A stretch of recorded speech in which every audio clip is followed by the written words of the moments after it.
Bem-vindos ao Sinapse, o podcast que conecta ideias pessoas que estão transformando a saúde. Hoje o nosso convidado mais do que especial é o Nelson Mussolini, presidente executivo do Sindusfarma. Nelson é advogado com mais de 40 anos de experiência na indústria farmacêutica, passando por importantes empresas do setor e atuando também em entidades como a Febrafarma, Interfarma e a Abimip. Reconhecido entre os 100 mais influentes da saúde da década, Nelson também integra conselhos estratégicos como o CNI, Conselho Nacional de Saúde e Conitec. É uma das vozes mais respeitadas quando o assunto é futuro da indústria farmacêutica do Brasil. Nelson, seja muito bem-vindo. Prazer te receber aqui no Sinapse. Eu acho que para a gente começar o nosso bate-papo, né?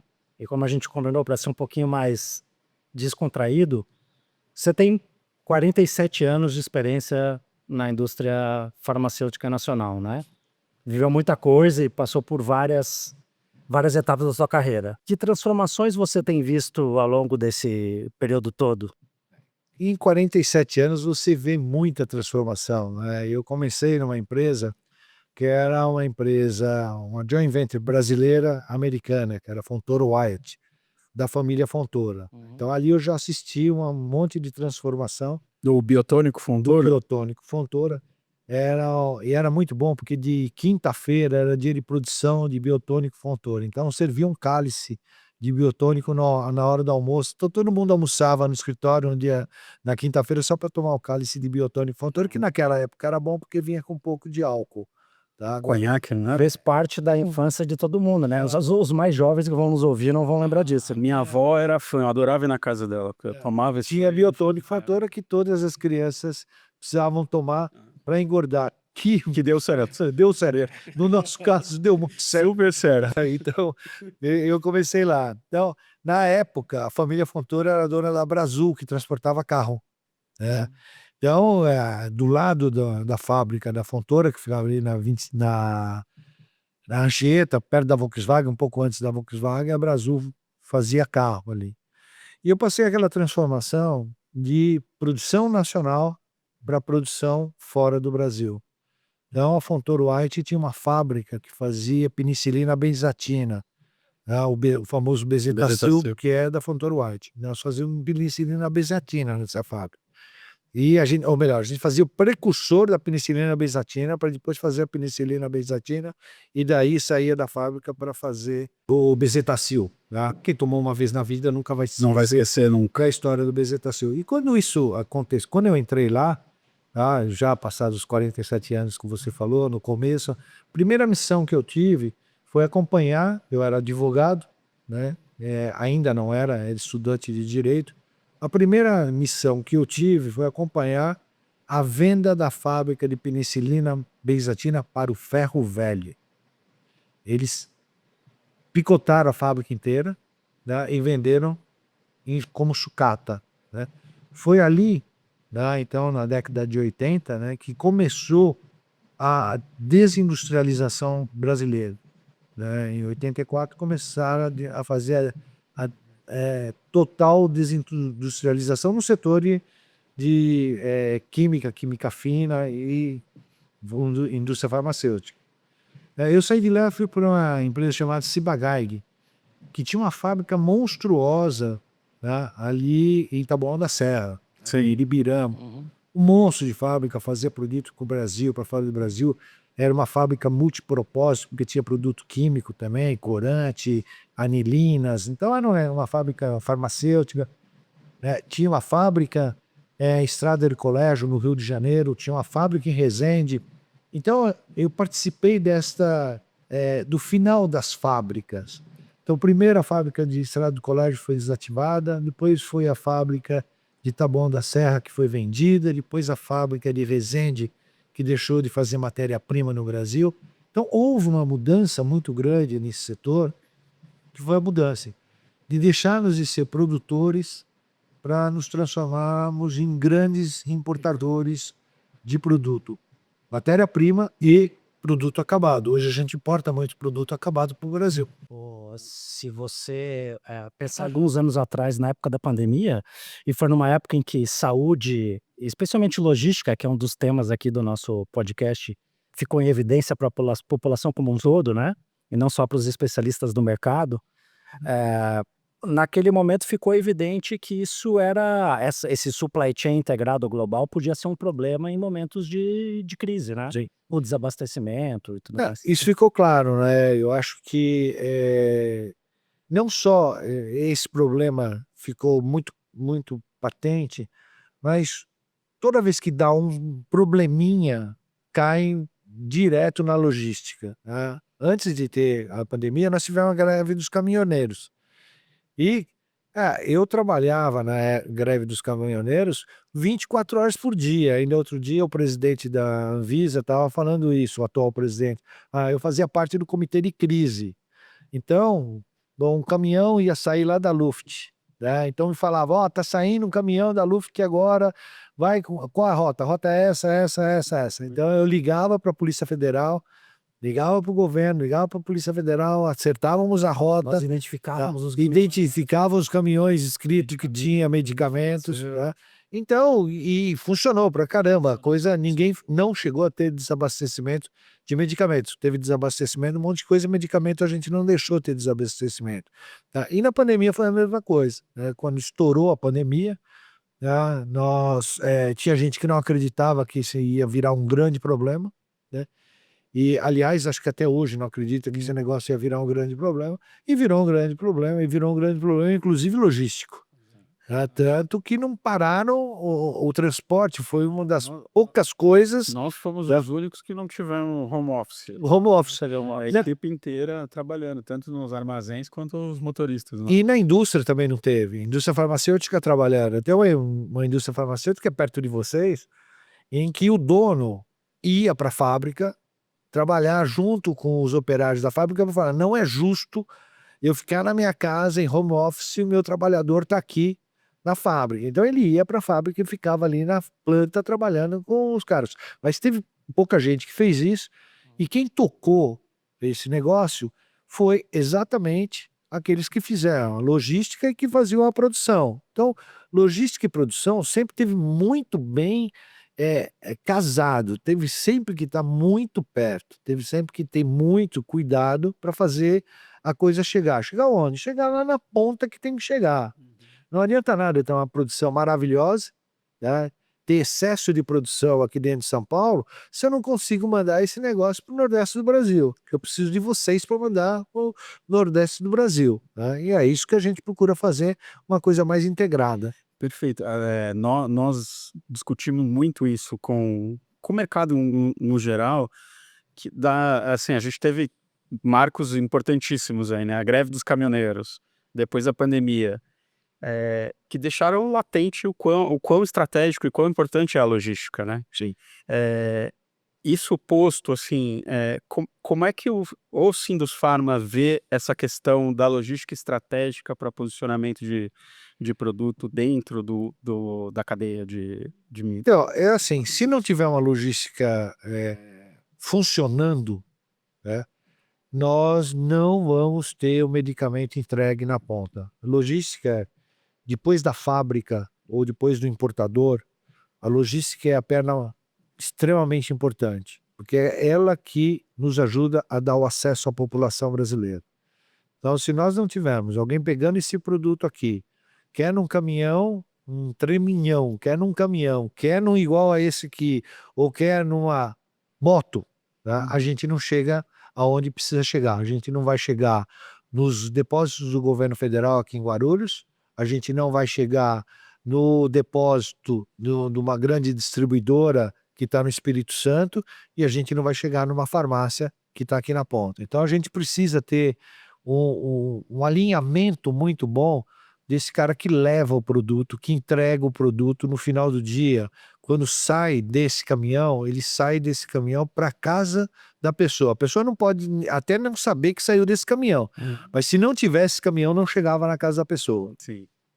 Bom, para quem está nos ouvindo e não tem exatamente a dimensão do mercado de saúde brasileiro, Sim.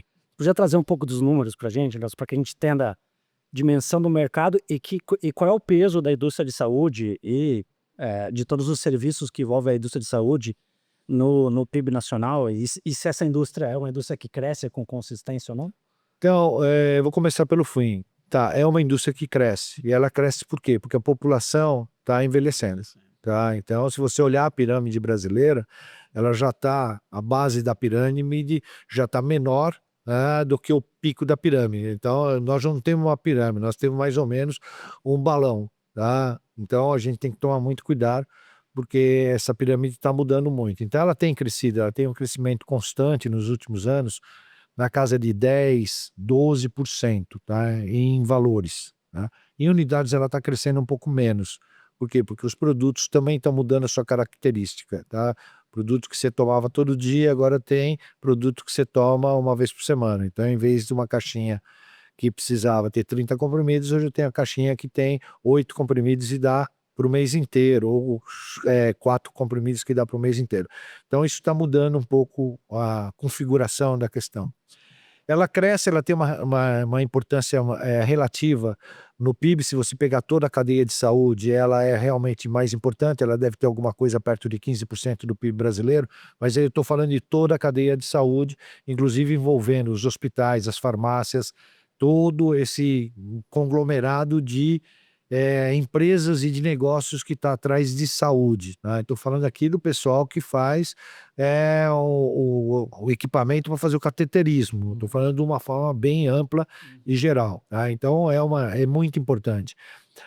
A gente tem hoje de empregos, tá, diretos dentro das nossas fábricas, alguma coisa perto de fábrica e escritório, então alguma coisa perto de 100 empregos diretos. De emprego indireto, a gente tem hoje alguma coisa perto de 1 milhão de empregos indiretos, tá? Porque eu estou falando do pessoal de farmácia, pessoal de hospital. Isso eu aprendi com o Wolfgang Sauer. Eu uma vez fui na Fiesp fazer uma apresentação sobre indústria farmacêutica. Eu ainda trabalhava na Novartis, mas fui fazer a apresentação representando o Sinusfarma ou alguma entidade da indústria na época. E eu falei um número, nós temos X pessoas. Terminou a apresentação, ele falou: olha, Mussolini, eu acho que você está falando o número errado. Você tem que parar de falar de emprego direto. Você tem que falar de tudo que você movimenta na economia. Eu, quando dou os números da indústria automobilística, eu coloco até ladrão de carro. Porque se não fosse a nossa indústria, não teria ladrão de carro. Então, a gente tem que colocar todo mundo nessa história. Então, não colocando ladrão de medicamento, tá? Nem falsificador de medicamento, graças a Deus, a gente tem um número aí aproximadamente de 1 milhão de pessoas que estão dentro desse setor. O setor brasileiro de medicamentos, ele é importante? É importante, ele movimenta alguma coisa entre o setor privado e setor público, 200 bilhões por ano, se somar os dois, um pouco mais ou um pouco menos, depende muito do ano, de reais, né? Mas, e é isso que a gente não está entendendo muito bem no contexto mundial. Nós representamos alguma coisa perto de 2% do volume gasto em medicamento do mundo. Né? No Brasil. O Brasil. Então, os Estados Unidos tem 40%, tá? A China tem 15%, o Japão quase 15%. Então, o Brasil é 2%. Então, a gente é importante, mas é importante até que grau?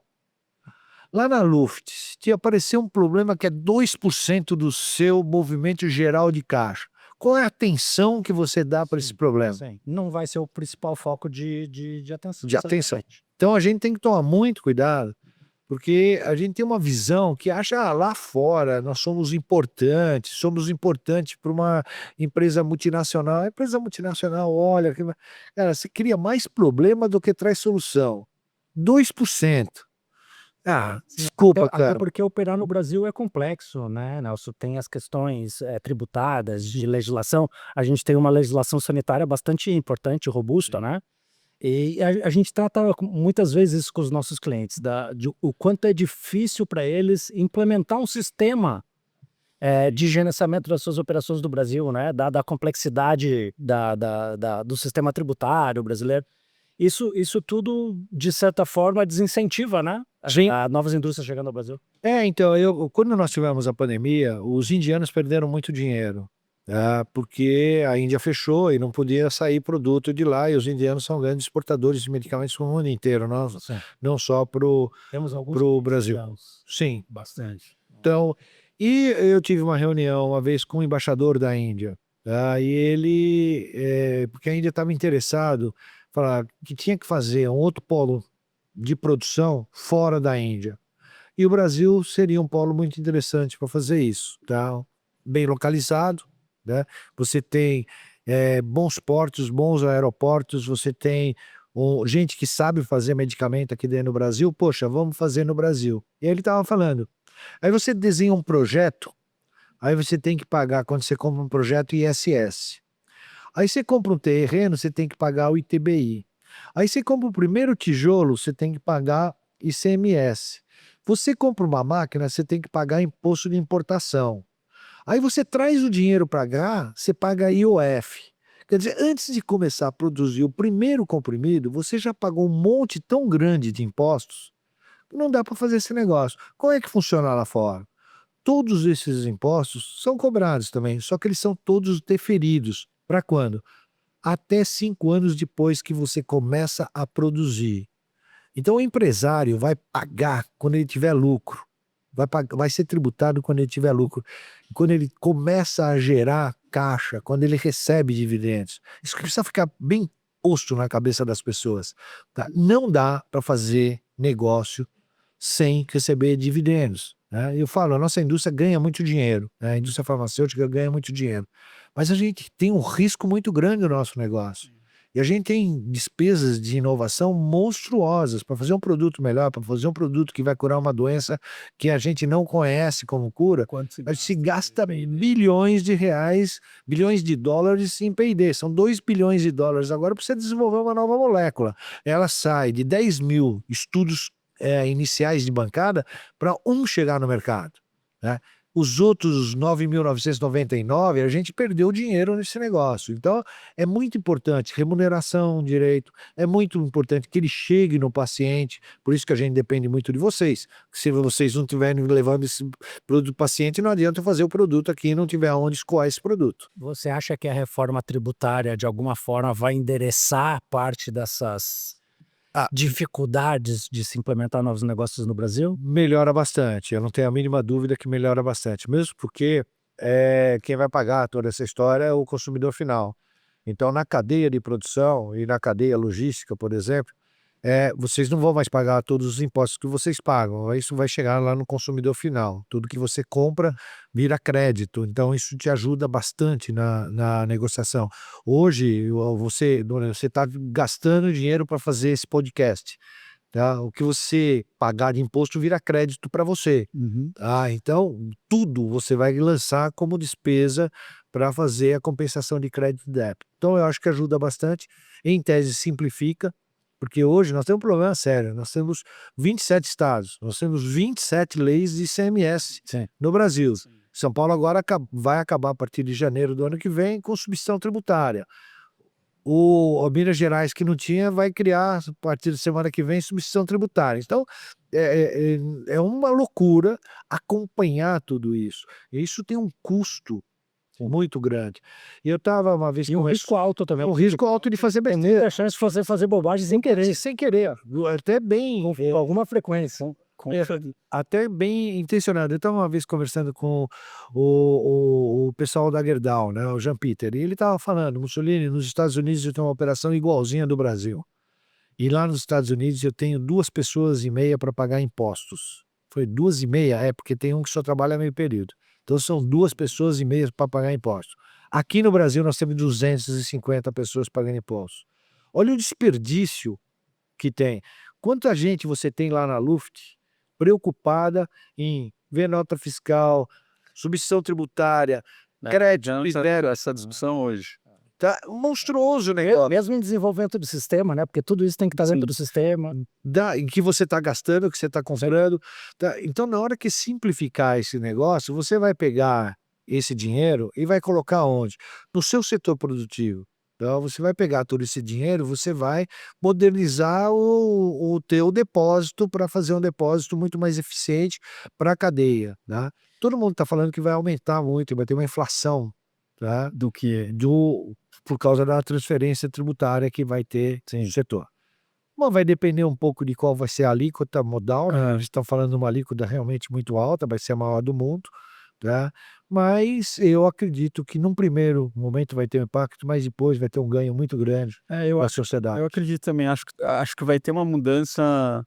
Acho que a gente vai poder discutir melhor a questão de eficiência logística, porque hoje, né, com locais onde a gente precisa ter, por benefícios fiscais, às vezes você tem um produto que vai lá para cima, volta para voltar para cá para ser distribuído aqui. Sim.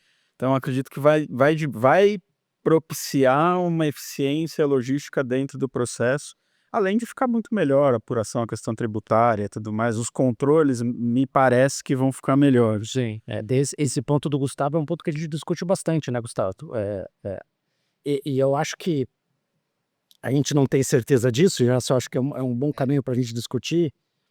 Hoje, o canal de distribuição da indústria farmacêutica são os distribuidores e as grandes redes de farmácias, certo? Que têm as suas operações logísticas orientadas à engenharia tributária, certo? Isso. Espalhadas pelo Brasil inteiro.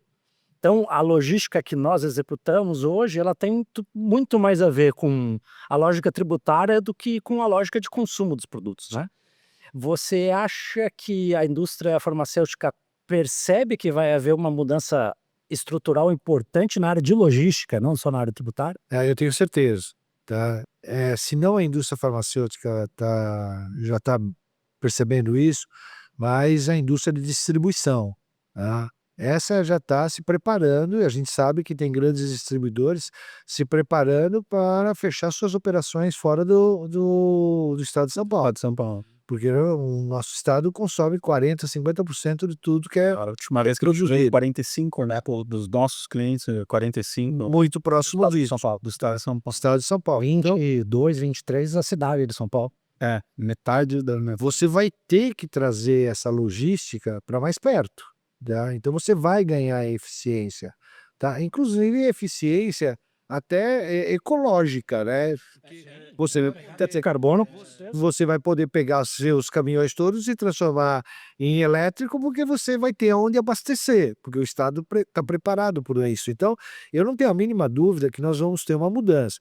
O prazo é bom, porque nós temos um prazo de 7 anos para fazer toda essa mudança, agora 6, né? Então, para fazer toda essa mudança, a gente já começa a fazer algumas coisas dentro da indústria a partir de janeiro do ano que vem, tá? Isso também está movimentando muito a indústria farmacêutica, porque nós vamos, durante um bom período, trabalhar com 2 sistemas, tá? Então, com certeza vai complicar muito a vida de muita gente, tá? Porque você vai ter o sistema para PIS, COFINS e outro sistema para ICMS, então isso vai dar. E já está sofrendo um pouco com isso lá, né? Então, nós temos algumas empresas que estão no projeto piloto da Receita Federal, já estão trabalhando nesse projeto piloto da Receita Federal. Com certeza deve ter algumas clientes de vocês que já estão nesse projeto piloto e vai poder depois transferir uma parte desse conhecimento para a sua cadeia toda de fornecedores. Bacana. Aproveitando esse gancho assim, de grandes mudanças, não que seja uma grande mudança, mas foi uma coisa diferente no mercado que recentemente a gente viu aí nas notícias o Mercado Livre comprando uma farmácia e especula-se do Mercado Livre entrar no mercado para poder vender medicamento pela internet. O que você pensa a respeito disso, assim? Então, eu tenho uma visão muito clara com isso. Já se tentou fazer isso no país, Sim, tá? Com gente que a gente conhece, amigos nossos. amigos nossos, tá? E não deu certo. Não deu certo. Já se tentou colocar rede de posto de gasolina, ter farmácia, tá? E não deu certo. Tá, então aproveita também e já fala do medicamento nos Nos mercados. mercados. Então, eu acho que é assim, quando você está com uma dor de cabeça, você não quer entrar no site, olhar no site e esperar que esse medicamento chegue para você daqui 4 horas, tá? Assim como a cerveja gelada. Sim. Se eles conseguirem montar um sistema de acesso como o Zé Delivery, aí pode ser que tenha algum impacto, porque chega em 15 minutos a cerveja gelada na sua casa quando você está dando uma festa. Então isso pode, se eles conseguirem montar tudo isso, eles vão conseguir fazer uma coisa diferente, tá? Hoje, tá, lá atrás, quando falar, não, vamos fazer uma empresa que vende produto farmacêutico ou cosmético pela internet. Demorava 4 dias para chegar na casa da pessoa, tá? Hoje, pô, as grandes redes de farmácia demoram 3 ou 4 horas para entregar na sua casa e você não quer esperar isso. Assim como você não quer ir pôr gasolina no seu carro, sair para comprar medicamento. E eu, sinceramente, não vejo, tá, que a grande mudança de entrar em supermercado vai ser um problemaço, entendeu? Acho que vai ampliar um pouco o acesso, o que é bom para todos nós, tá, a população mais perto, tá? Mas quem vai no supermercado não vai com a cabeça de comprar Para medicamento. medicamento, né? Então, e isso ficou provado inclusive nos Estados Unidos, tá, que as grandes redes de farmácia, né, montaram os seus supermercados, isso funcionou. O contrário não funcionou, né, porque pode ser que a pessoa vá comprar medicamento, passe ali nas gôndolas e compre outra coisa, tá, mas não vai entrar no supermercado, comprar alimento e aí ver a farmácia, vai entrar lá na farmácia. A norma ficou, a que foi aprovada no Senado, boa porque ela falou assim: "Se o supermercado quer montar uma farmácia, não tem problema, o senhor vai montar uma farmácia". Tem que ser uma farmácia. Isso. Então, a área de depósito não vai poder guardar medicamento, uma dipirona com Iogurte. iogurte ou com cachaça, Sim. tá. É. E já o anti-inflamatório não vai ser guardado com bola de tênis, tá, não vai ser isso. Então você vai ficar num lugar separado, você vai sentar, você vai ter um farmacêutico separado, você vai poder vender toda e qualquer coisa lá, mas lá dentro, uma área segregada. O que de fato esses caras queriam, tá? Eles não queriam nada diferente disso, eles queriam check-out único. Esse que é Sim, a grande sacada. a grande sacada. É porque tendo um check-out único tem uma única contabilidade. Tendo uma única contabilidade, os sistemas ficam muito mais integrados e simplifica todos os sistemas. Então, todo mundo fala: "Ah, porque o supermercado não quer ter, farmacêutico responsável". Eu olhava assim e falava: "Cara, eles têm padaria, eles têm nutricionista lá, Uhum.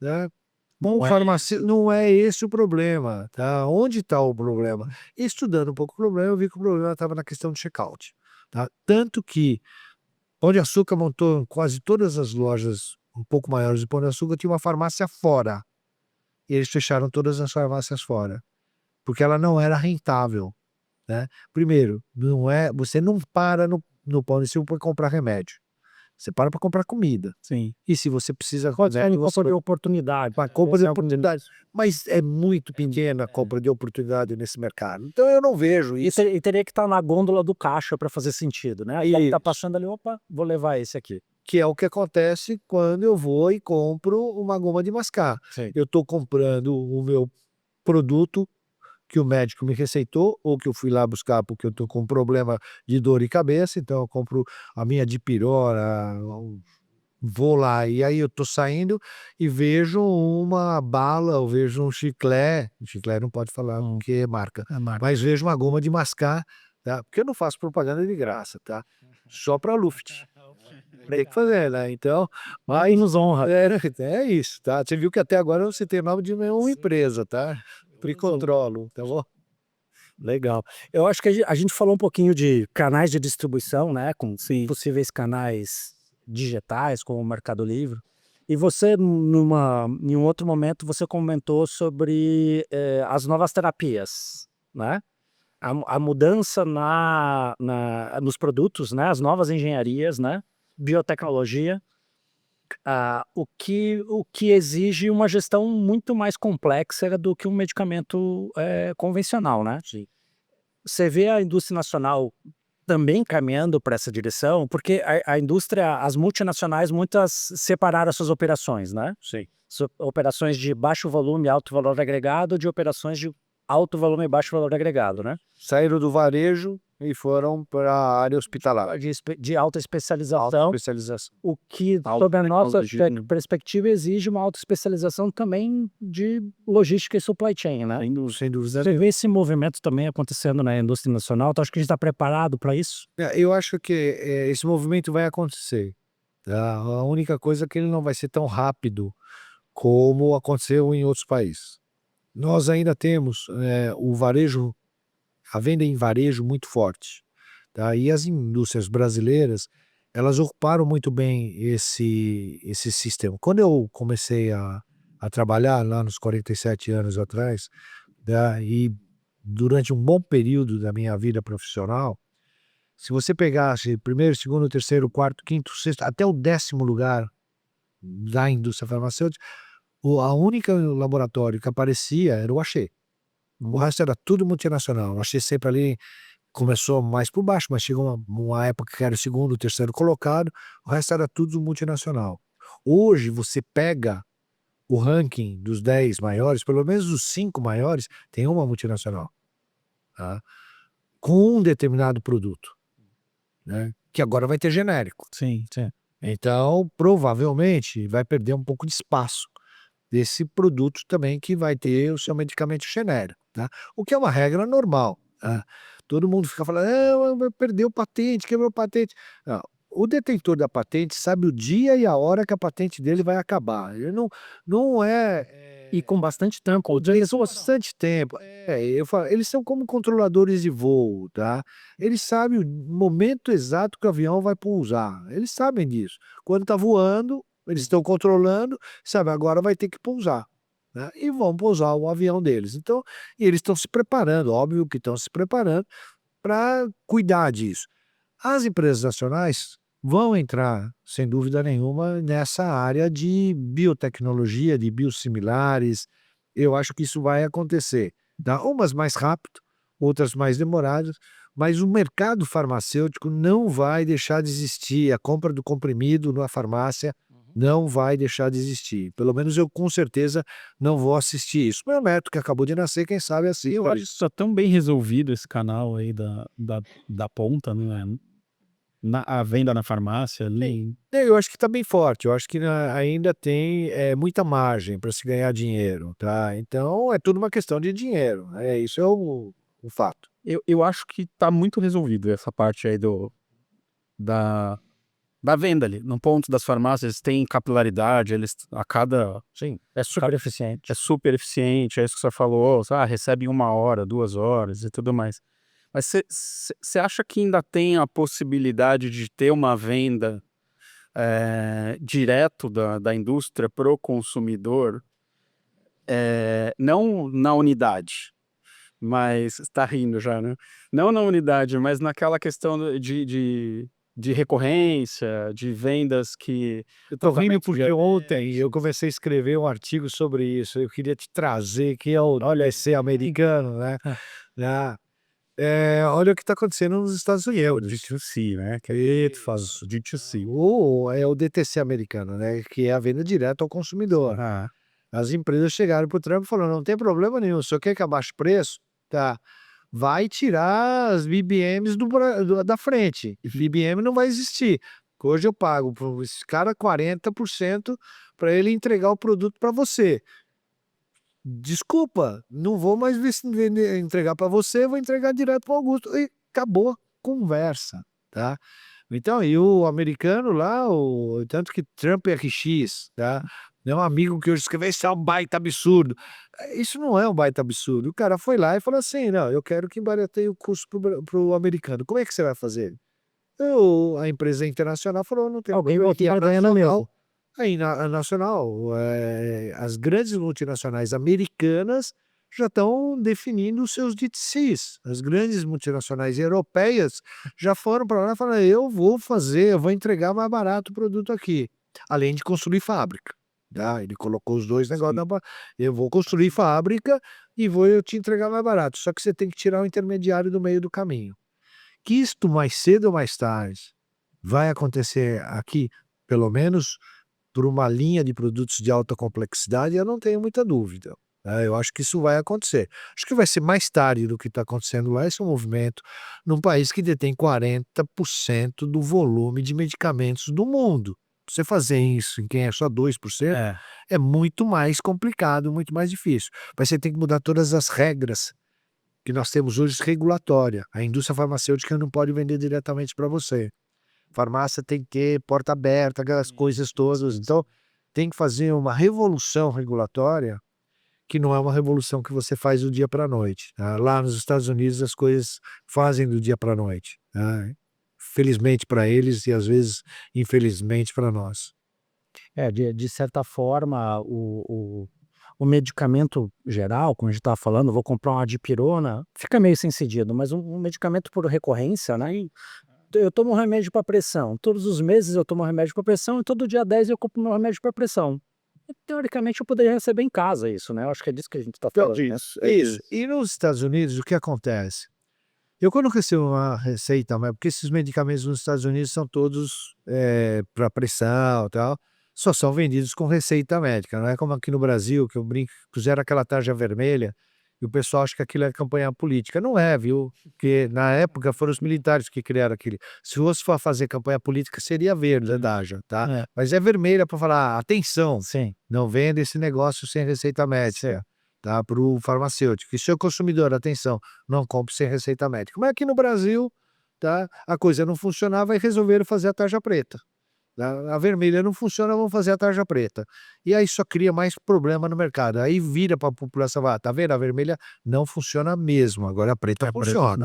Tá? O que é um grande absurdo. Tá? Lá nos Estados Unidos, eu pego a minha receita médica, ela tem um valor. Tá? Tudo bem que é o meu plano de saúde que paga. Eu deposito a minha receita médica. E mensalmente eu passo com o meu carro no delivery e pego o meu produto farmacêutico. E aquilo eu troco por cupons que eu vou depois fazer compras dentro do supermercado que virou a farmácia lá. Diferente. Lá a farmácia virou supermercado, não é o supermercado que virou farmácia. Aproveitando aqui essas mudanças e legislação e tudo mais, uma curiosidade que eu tenho. Nós trabalhamos aí nos últimos anos fortemente na questão da rastreabilidade e da serialização, né? E a Luxo trabalhou imensamente nisso, a gente adequou sistemas, processos, né? Ficou a coisa mais linda do mundo, era um projeto que eu adorava. E a gente tinha profundo conhecimento da legislação. E foi uma pena, acabou. Você acha que tem possibilidade de voltar isso num curto espaço de tempo ou algum dia? Assim como você, eu também era um apaixonado pelo projeto. Eu sempre achei que, não da forma inicial, que queriam criar um selinho e tal. Não, A selinho forma final, isso, da Casa da Moeda e tal, mas A terceira revisão, ela ficou isso, ela ficou mais palpável. Sim. Não, execuível. execuível. Não, vai colocar um QR Code. Legal, vamos partir pra agora querer colocar um chip dentro de cada caixinha, não ia dar certo, né, você vende tem produto que a gente vende a caixinha, tá, pra farmácia a R$ 2, tá. Sim. R$ 1,80, então colocar o chip lá não ia dar certo nunca, tá. Mas da forma que tinha sido desenhado, e não foi só você que me preparou, algumas indústrias farmacêuticas mudaram todo o seu, processo de produção para ter isso. Infelizmente, acabou esse negócio, tá. Eu acho que infelizmente, acho que seria muito bom ter rastreabilidade, eu acho que acho que num sistema de venda, direta ao consumidor, só vai funcionar se a gente tiver rastreabilidade, porque senão isso vai virar um problema muito sério, então a gente vai precisar implementar. Então para essa empresa que investiu, foram 2 empresas que investiram pesado nisso. Eu falei para os 2, e aí são donos, empresas brasileiras, as multinacionais investiram lá fora, Sim. mas lá fora é só mudar para quem vai mandar, porque tem rastreabilidade em vários países do mundo. Então resolveu o problema. Mas para quem investiu aqui, eu falei, não jogue fora suas máquinas, tá? Que é capaz, tudo bem, se demorar muito vai ter coisa mais moderna, Sim. tá? Mas pelo menos o conceito vai estar lá. Eu acho que esse negócio qualquer hora dessas volta, tá?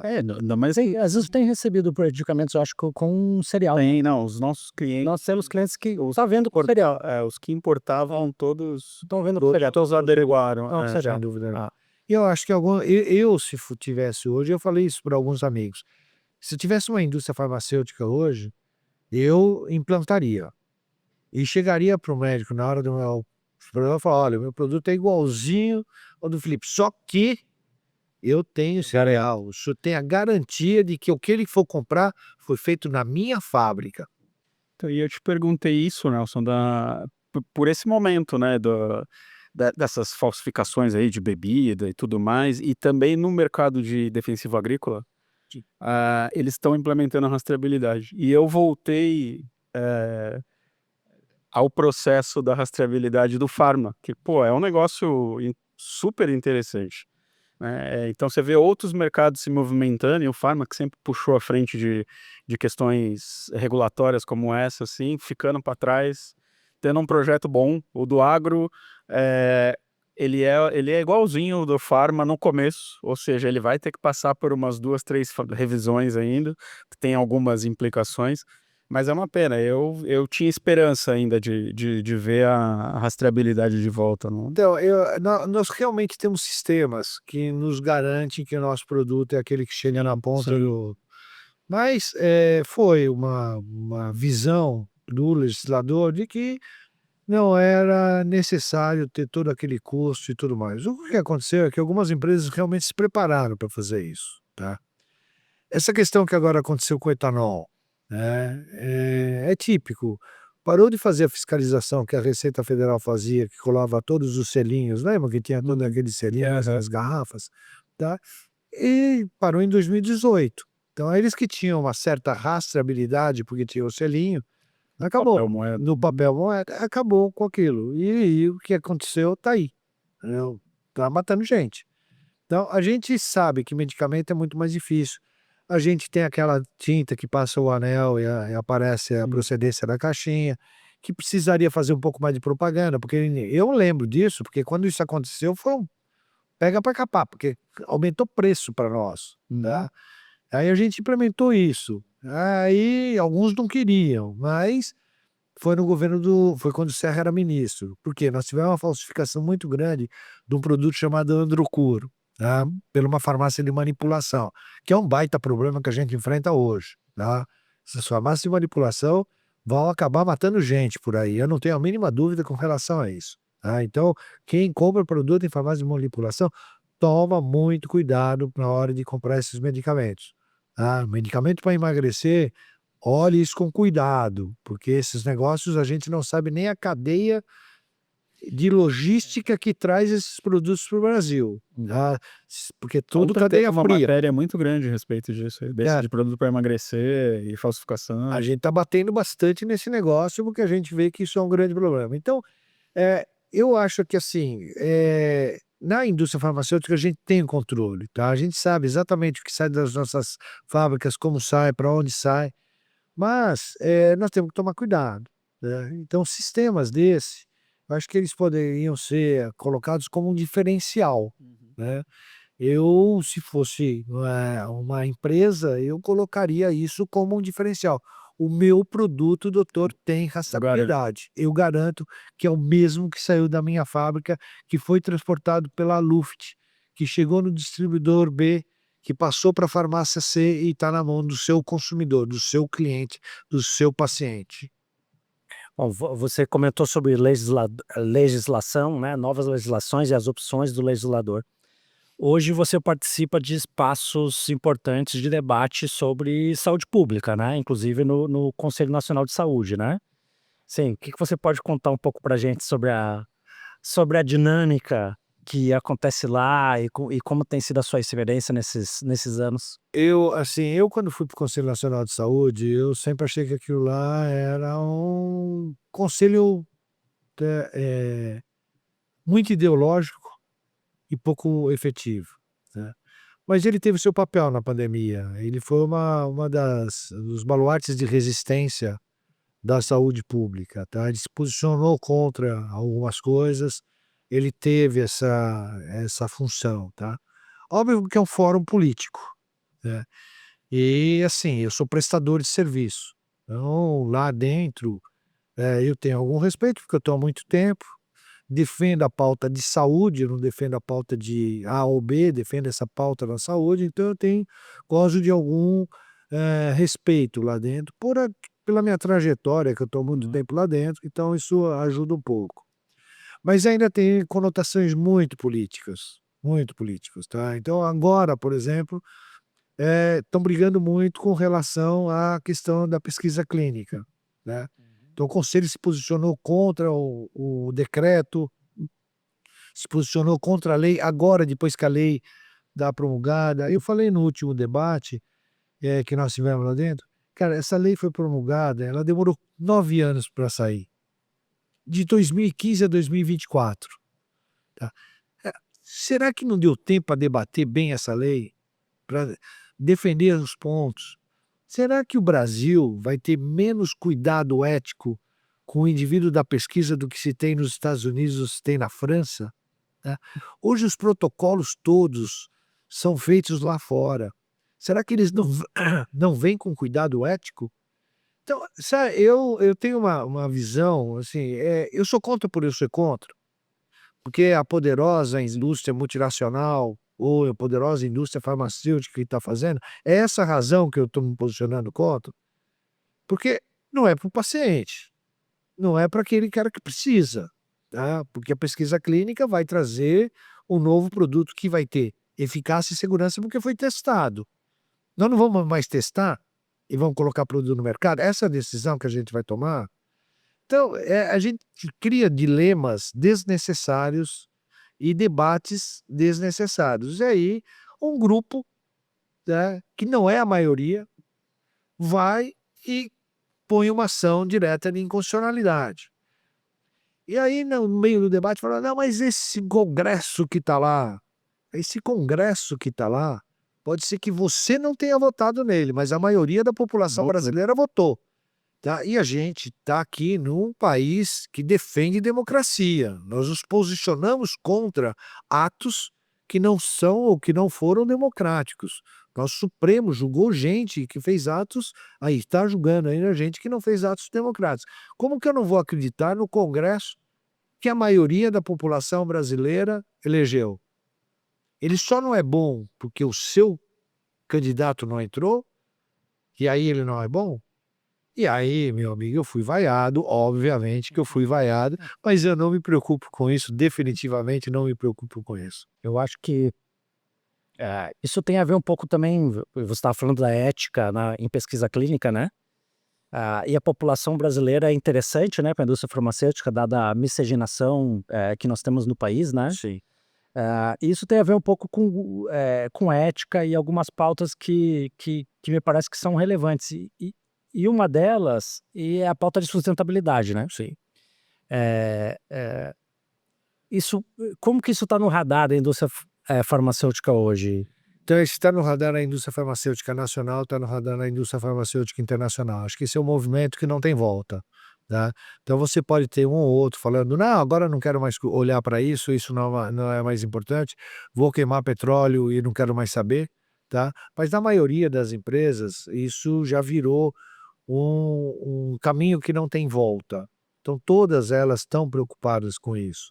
Tá? Nós desenvolvemos um processo de fazer a destinação correta do resíduo farmacêutico que fica na sua casa. Né? A gente desenvolveu isso, um programa que chama LogMed.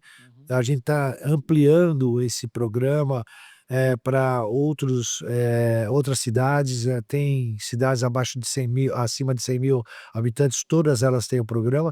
Usam a parte da logística, porque é a mesma logística que entrega o produto, está retirando esse produto e fazendo a destinação correta desse produto. Então, eu acho que isso é uma pauta que não tem retorno. O que a gente, às vezes, precisa é modernizar um pouco a nossa legislação, porque, eventualmente, eu posso fazer uma embalagem um pouco mais sustentável do que eu estou fazendo hoje. Mas o trâmite de mudança numa embalagem é tão complicado, 4, 5, porque eu pós-registro, 4, 5 anos, tá? Que às vezes isso desestimula a olhar essa pauta de sustentabilidade. Mas eu não vejo outra saída, né, na logística. Nós vamos ter que fazer uma pauta de sustentabilidade na logística. Tá? Então, a gente já sabe de clientes de vocês que fazem isso, que ajudam a vocês a terem uma pauta de sustentabilidade. A gente acredita muito nisso e não acredita na questão da matriz única de que a solução é só caminhão elétrico, né? A gente acredita que com a reforma tributária, com todas essas discussões, a gente consegue ser muito mais eficiente, reduzir a emissão de carbono sem mexer na matriz, sem trocar caminhão. Sim. né? A gente investe muito nisso, na questão de tecnologia, na questão das nossas plataformas, cálculos de emissão e disponibilização disso para os nossos Você clientes. tem até um programa com relação a isso, né? Que mostra a emissão que aquela carga está dando. Exatamente. Então a gente disponibiliza, a indústria consegue ver lá quanto a nota fiscal dele gerou de emissão de carbono e toma uma decisão se vai compensar ou não. Sim. Então, assim, mas a gente acredita muito fortemente que trabalhando na eficiência da cadeia, aplicando tecnologia também, a gente consegue gerar muito ganho de salvar muita emissão de carbono, sem precisar fazer troca de caminhão, por exemplo. Eu não tenho a mínima dúvida que isso vai acontecer.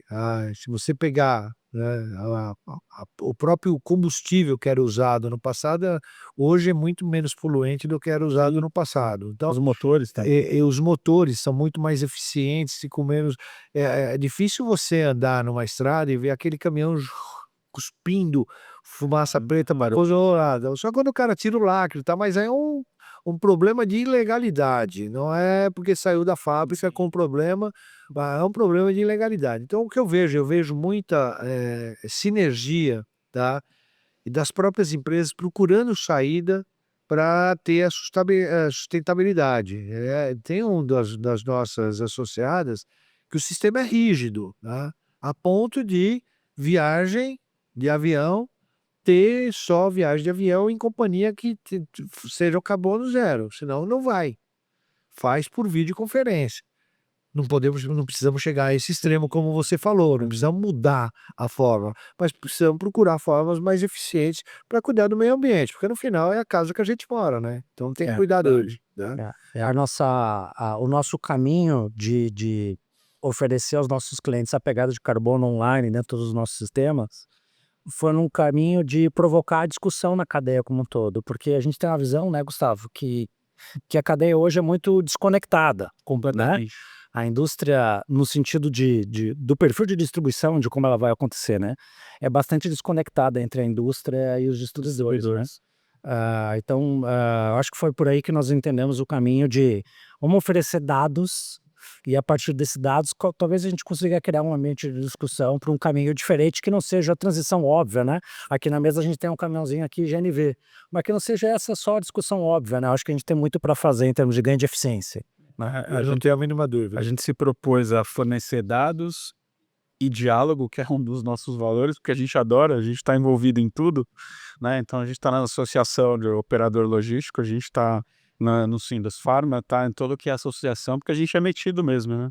A gente gosta da bagunça, a boa bagunça, no sentido de poder debater, discutir, provocar, de fazer transformações, né? A gente fala muito de transformação digital ultimamente, né? Mas poder transformar coisas que a gente vê que tem possibilidades de você mexer num processo e fazer uma revolução enorme, né?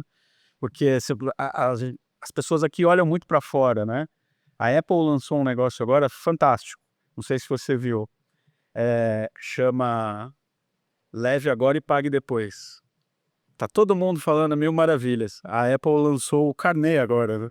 Que é o Buy Now, Pay Later. E tá todo mundo, nossa, olha. Que inovação grandiosa. É uma inovação para eles. Eles não, lá tudo era pago à vista. Mas aqui a gente tem coisas boas, né? A gente teve fora do país em alguns clientes que foram, pô, isso aí vocês têm, a gente não tem. Isso que vocês estão pensando, a gente não tem. A nossa criatividade ainda é um bom negócio e ela pode ajudar muito a gente a desenvolver uma cadeia como um todo. Tá? E a cadeia de saúde precisa de inovação e criatividade, tá? Até para ela poder atender melhor os clientes. Como eu falei no começo, tá? A gente tem que chegar na hora certa, no lugar certo, para que a gente possa fazer acesso. Senão a gente não faz acesso. Legal. Eu ia te pedir uma frase para fazer um encerramento, mas eu acho que você já deu a frase para fazer o encerramento aqui. Ele acabou de... Eu ia pedir, pô, deixa uma mensagem final. Acho que não poderia ser melhor do que essa mensagem final. Mas eu acho que a mensagem final, ele gosta muito de falar, alguns criticam, eu sei, porque andei vendo os podcasts dele. A gente distribui saúde em caixinha. Isso. Essa é a sua... Nós fazemos saúde em caixinha. Vocês entregam saúde em caixinha. Tá? Muito bom. Obrigado, Nelson, pela sua presença aqui conosco. Foi um privilégio, acho que é super bacana. Muito, é super enriquecedor. Você citou em determinado momento que a gente estava. Tem um custo para fazer o podcast, né? É puro investimento, a gente está aqui para aprender. Ótimo. Isso aí. Conte sempre comigo, conte sempre com o Sinusfarma, tá? O pessoal fala obrigado, não tem que agradecer, isso faz parte do nosso negócio. O Sinusfarma tem que, além de defender a indústria farmacêutica no Brasil, disseminar conhecimento, tá? Isso faz parte do negócio do Sinusfarma. Então é muito bom que as pessoas vão ouvir um pouco, vão olhar um pouco a logística e a logística da indústria farmacêutica de uma forma mais clara, mais correta, e entender que sim, a gente ganha dinheiro com saúde, tá? Mas a gente entrega saúde, o que é muito importante para a nossa sociedade. Legal. Muito obrigado, Nelson. Muito obrigado, valeu.